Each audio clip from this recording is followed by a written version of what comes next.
blankets. That's a human rights violation. There's no way we could treat these kids that's going to make the activists happy. And you went down there. Yeah, I was there for about a week in McAllen in the Rio Grande Valley sector, which they're seeing the largest influx of these undocumented children, these illegal aliens crossing from Reynosa, Mexico, into the United States across the Rio Grande. Majority of them are coming from Honduras, Guatemala, El Salvador. I had a chance to go out with Border Patrol. Obviously, DHS was not thrilled about me being with them. They tried every which way to try to stop me from seeing what was going on. But I went out. They don't want any pictures. No, they don't want any pictures coming out. In fact, they've withheld pictures. Congressman Cuellar, who's a Democrat, went down to visit one of the facilities, the McAllen facility. He was promised that he was going to get pictures within 2 hours. They wouldn't let him bring in a camera. They wouldn't let him take pictures. And after the 2 hours he had left, and after those 2 hours had passed, he called in. They still didn't have the pictures ready. A day later, he called in and they said, guess what? We're not giving you any pictures. So they don't even want pictures to come out. Let me begin by saying the flood is so great, Andrew. I don't think people understand what's really happening down there.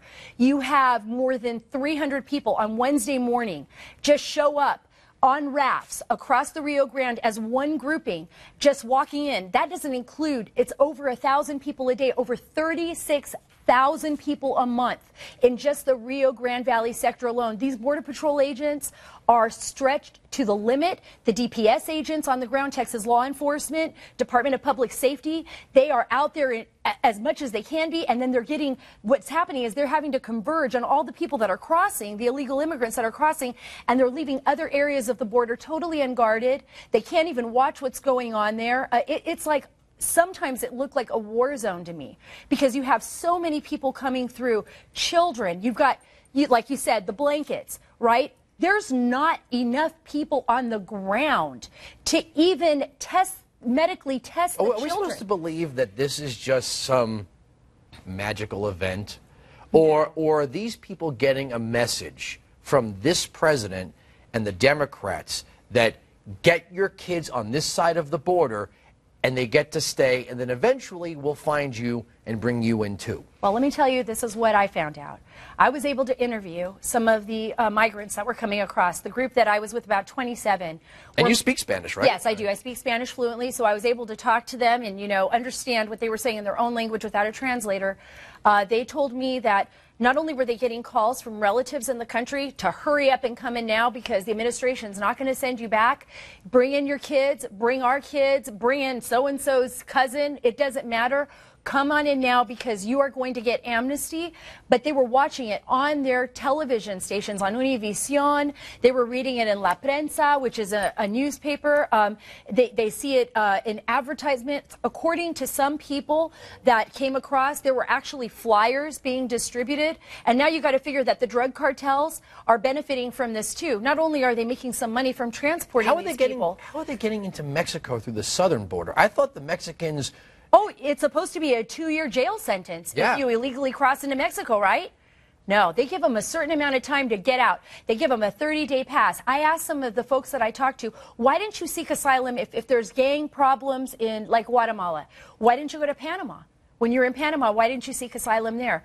Well, there's not opportunity there. We're supposed to go to America because that's where we're going to be able to get all our benefits, because they know that we're going to give them benefits. And this is a fact. All of these unaccompanied minors, all of these family units are going to be receiving the maximum benefits afforded them under HHS. And that includes health care, that includes food, that includes shelter.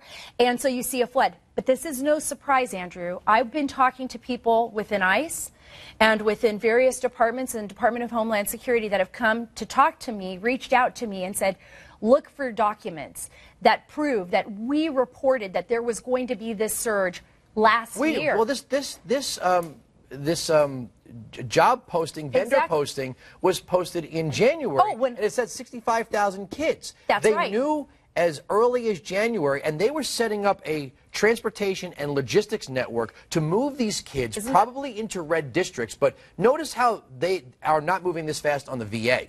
So the VA, they're caught completely by surprise. We don't know what to do. We got to take some time, study it. But they've had a logistical network set up since January. They've had a logistical network set up since January. But think about this. If they knew about this, HHS, I'm talking the officials, HHS, ICE, maybe even some officials within Border Patrol, none of the communities along the border were notified. Nobody in any of these border communities were told, hey, look, we have this report. We think we're going to see a flood of people from Central America.